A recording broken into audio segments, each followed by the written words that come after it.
Right, I've had Donaldson in reviews before and stuff. It's like, what? And you've always got the director to put your hand back to say, look. It was his fault. It was her fault. Exactly.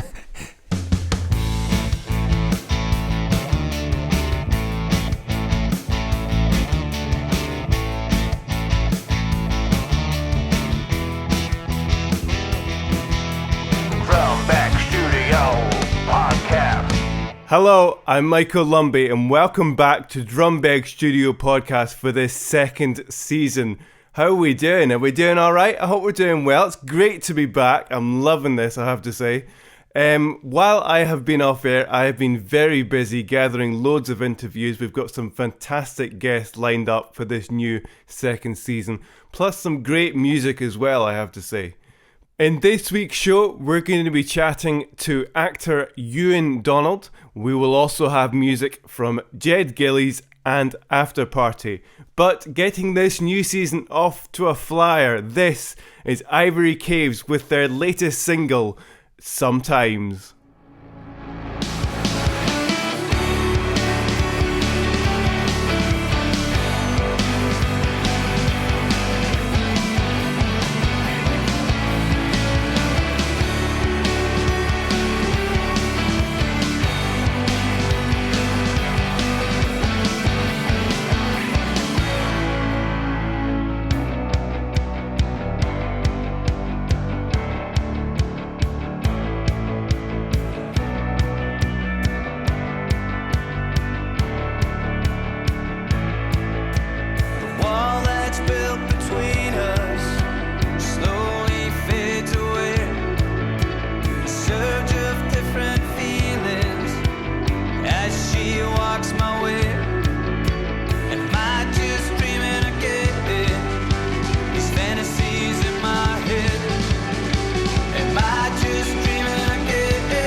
That was Ivory Caves with their latest single, Sometimes, which came out a month today on the 2nd of August.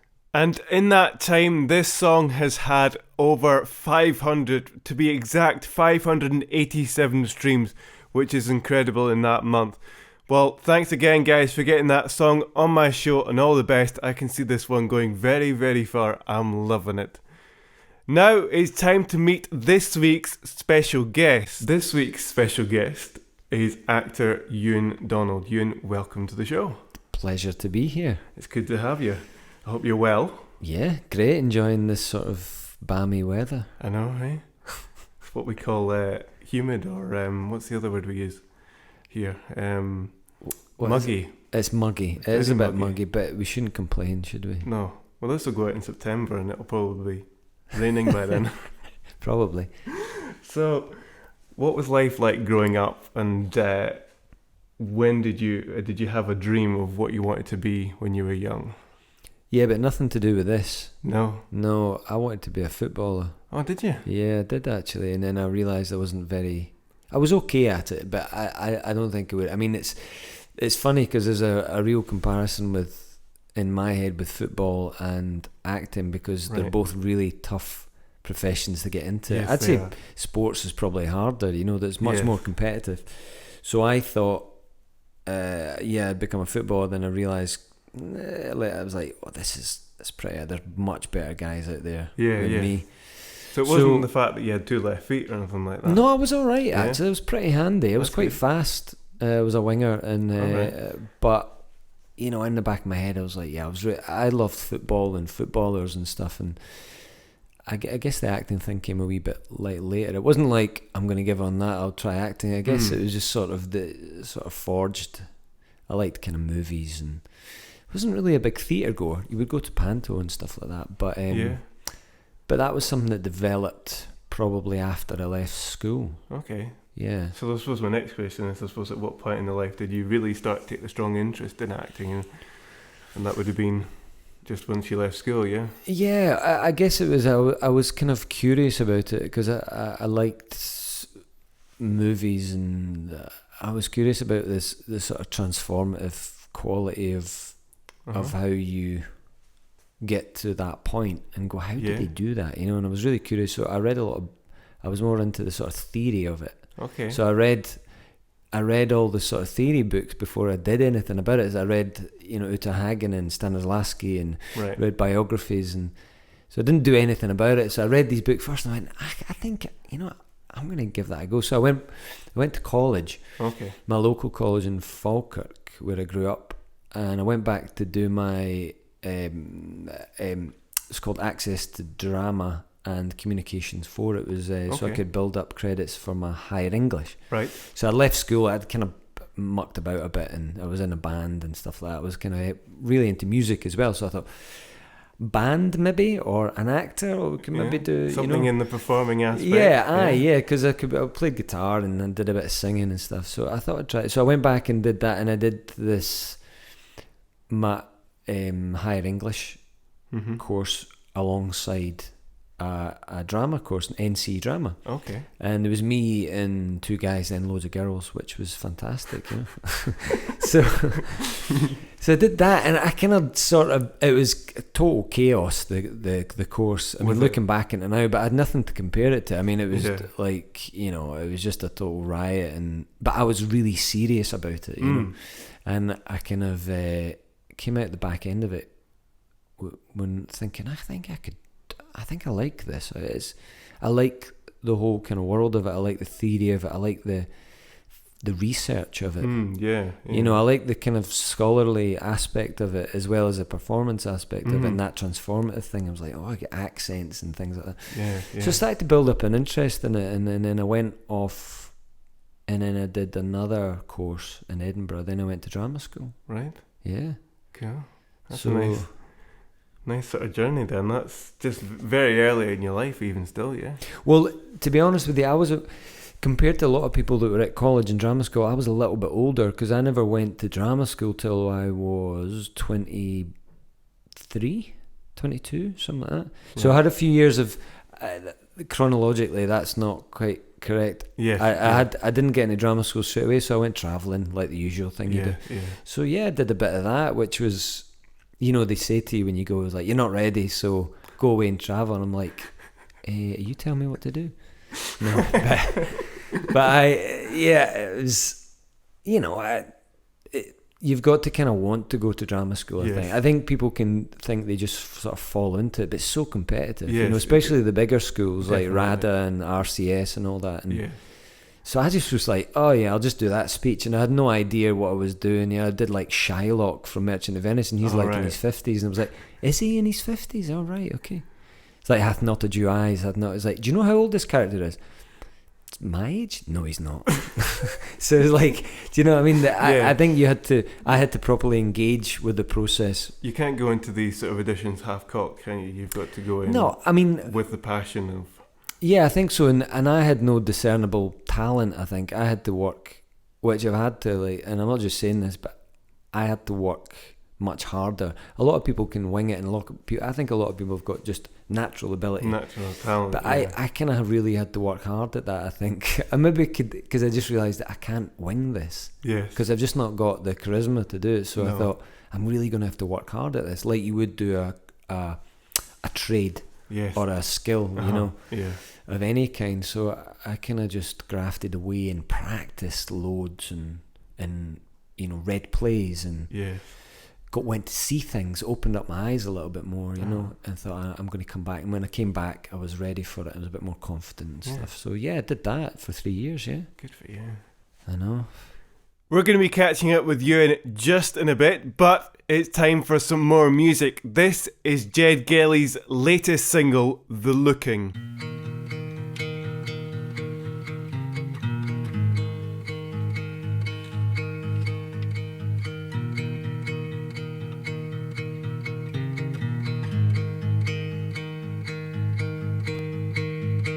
Looking for a world without sinners.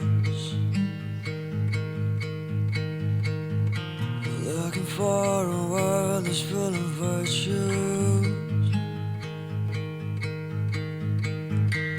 Looking for a world of heavenly graces.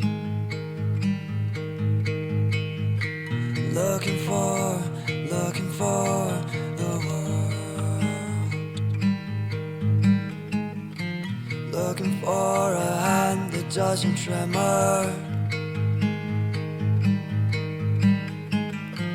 Looking for the legs that don't shake.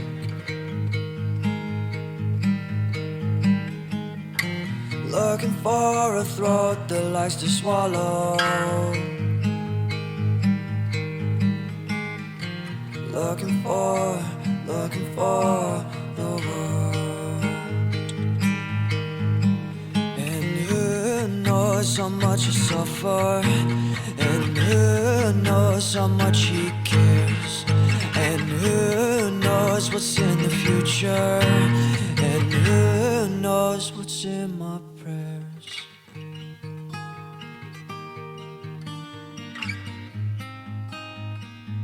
As Jed Gillies, The Looking, here on Drumbeg Studio Podcast.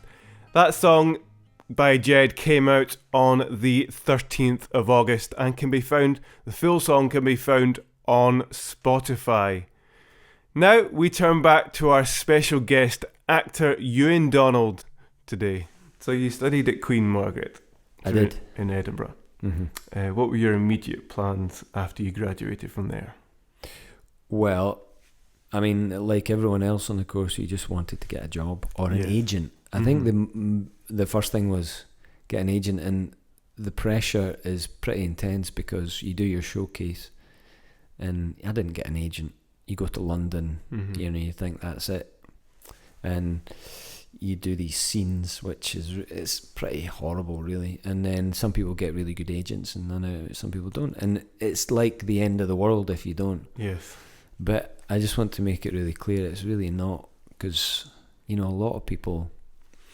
I think I equated that with me being shit, Right. just going no agent, end of career, and I've not even started it. But no, there's so many opportunities out there that you shouldn't close to, for goodness sake, Yeah, it's really not the end of the world. I think it just makes you kind of want it even more, actually, going, well, I'll show them sort of attitude. But fortunately, I got an audition for Dundee Rep graduate scheme. Well done, yeah. And then I came here for a year, which was, I could say I loved drama school, and I learned a lot, and more like it was socially a lot of fun. Okay. But I think I learned more here. Right. Just doing it. Because you learn kind of, the voice class and this class, but actually doing it with professional actors. You're learning on the job, aren't you? Yeah, and you're learning really quick, and I think that was a great platform for any actor to get, and just to get work and get paid for it. Exactly. You get thrown at the deep end, and as you said, you learn so much from it. Yeah, and you're a working actor now. That's what they train you to be. Yes. You're a working actor, and you do 5 plays or whatever, and you just think, that's it, I'm on my way now. Yeah. So that was really I was really fortunate, I think, to do that. And my kind of and incidentally enough, just a wee quick story. I got my very first job here was Macbeth, right, that Barry Hunter was in. Mm-hmm. He played Banquo, and I played Malcolm, and I got absolutely panned by the critics.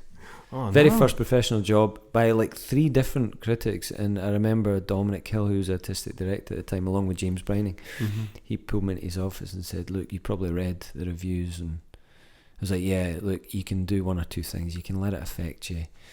You can get really depressed and down about it. Yeah. You can just stick 2 fingers up and go, you know what? Yeah. Where do I go from here? I can only go up from here because I'm right at the bottom here. Exactly. And And I was so happy that he said that to me, because after that I'm kind of like bulletproof, I think, you know.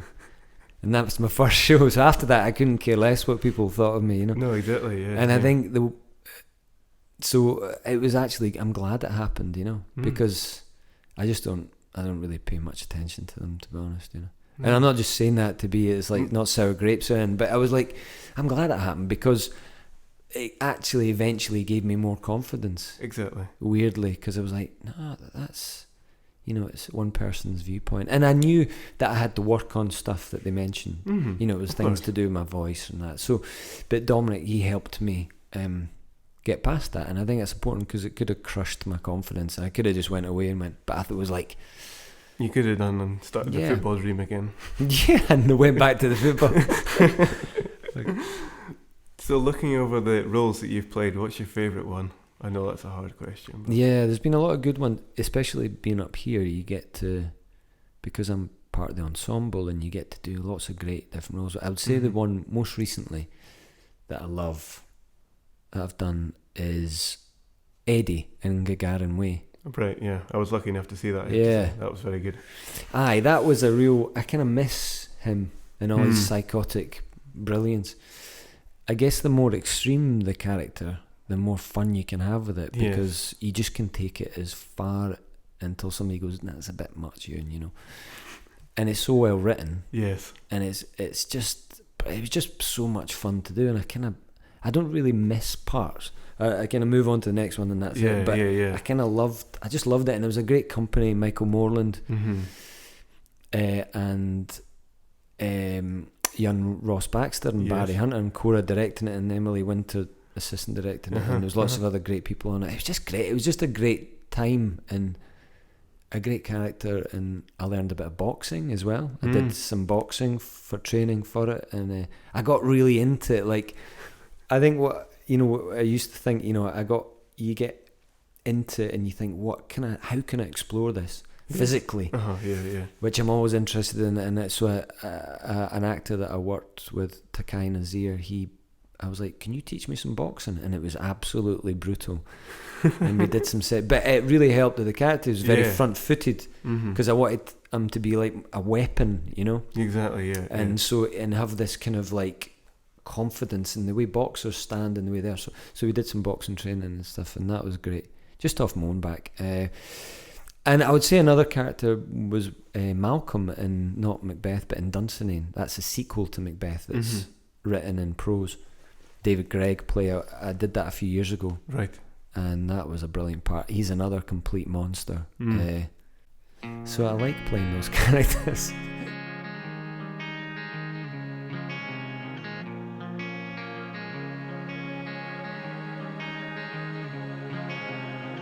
Slipping by the wayside, not here for a long time. Only wanna know, just who you think I am. Does it really matter? It's only for the winter. I can barely feel you, but I hear your screams.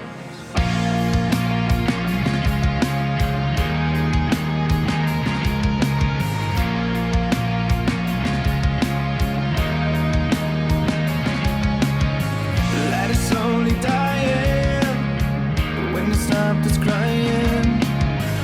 All the things we knew, they start to fade to grey. Do you ever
That's After Party with their latest single, One of a Kind, here on Drumbeg Studio Podcast. That song came out on the 23rd of August and is available on all digital media platforms, including Spotify, Amazon Music, and the list goes on. These guys also created a fantastic music video which you can see on YouTube. They released that on the same day. Many thanks, guys. I'm absolutely loving this song. I hope it's going down well with your fans. Now it's time to turn back to our special guest, Ewan Donald, for the final time today. Well, this interview's flown by. I can't believe we've almost come to the end. I've got one final two questions for you. Looking at people who are studying acting or looking to go and study acting, what advice would you give them when starting that journey? Good question. That sigh was the best answer. Okay, we can move on. Yeah, I know. I kind of sometimes shudder to give advice because I guess you just got to find out for yourself. But speaking personally, I always just like treat it like if you start losing kind of a love for it, or be curious. Go and see stuff. Keep yourself in the loop, sort of. Keep yourself fit. Yeah. Keep yourself. You never know what workshop you're going to end up in, where you have to run about for hours. Exactly. You might be playing football on stage. Oh yeah. I mean, anything. Or a yeah. Keep yourself fit. Keep yourself interested. Go and see stuff. Know what people are doing. Just enjoy yourself. Don't get. I was very, very serious when I first started, and I felt like there was no joy in it because I was so like, I want to be a serious actor, and it's like, just have fun with it, because I tell you, some of the best people that I've ever met have been actors and people attached to theatre or TV or anything. Yeah. So it's a brilliant world to be part of, but trust your own instincts and, go with your gut and have fun and just, get involved with anything, say yes to things, but, but at the same time, don't let people take advantage of you, because people can ask for all sorts, and especially with young actors, and just be careful of agents and money, check contracts for jobs, things like that. Don't let people take advantage of you, because there's a lot of complete sharks out there, and really, and try and have gather people around you that you trust. Ask older actors, other actors about stuff. Don't be frightened to ask. For a bit of, you can always phone equity and things like that, because I've been shafted in the past for things, and just enjoy it and get involved and just do the work. It's hard going. Because there's not a lot of jobs out there, but when you do get the job, I was like, getting the job is like better than doing the job, but actually doing the job is, you get a real buzz from it, don't you? Yeah, and seeing it all come together is amazing, and but it's it's hard putting things together, It is, yeah. But just enjoy it. That's a really simple message, simple but golden. That's all we need, yeah. Enjoy it. There's nothing. Yeah, there's nothing better than doing. There's nothing better than seeing an audience kind of enjoying what you're doing and coming out and going, "I love that." That's what it's about, and that kind of it. When you get sort of taken somewhere else. So, that's a sort of long answer to a short question. No, that's good. So the final question that I throw at my guests is, what does the future hold for you, and what have you got lined up? Well, at the moment, we are just started rehearsals for Tay Bridge. It's a new play by Peter Arnott about the Tay Bridge disaster. So we're doing some table work on that, which is just with Peter, the writer, fixing bits of the script and developing it. It's written, but it's just, we'll go through it and see if we can find sort of common ground with characters and story. And then earlier in the year, I directed a show called A to Z of Dundee. Okay, yeah. So that's coming back to the rep on the main stage. So we're remounting that again. Good. Which is exciting. Very exciting, yeah. So we'll be doing that, once we open Tay Bridge, we'll be doing that, rehearsing that underneath. With the 2 new graduates, and then after that, I'm not part. And then after that is, I don't know. go for another wee holiday. Yeah, well, I love our holidays. My girlfriend and I we're like, every 6 months holiday. May as well, before the money runs out, we better do it. Exactly, yeah. But yeah, that's me in a nutshell, really. Well, but lovely to speak to you. Thanks for getting me in. And you're very welcome. It's good to have you on. We've had such a good laugh, and I've really enjoyed myself. Thanks very much. I know, no, my pleasure, and good luck with the podcast. All the best for your future. Thanks, man. You too. Cheers. Well, there you go. A big thank you to Ewan for giving me the time to get that wonderful interview done. That was just fantastic. We both had a great time just chatting away about acting and all that sort of stuff. I hope you all enjoyed it today. That's all we've got time for this week. Join me next time for my next special guest and some more wonderful music. Until then, see you next time.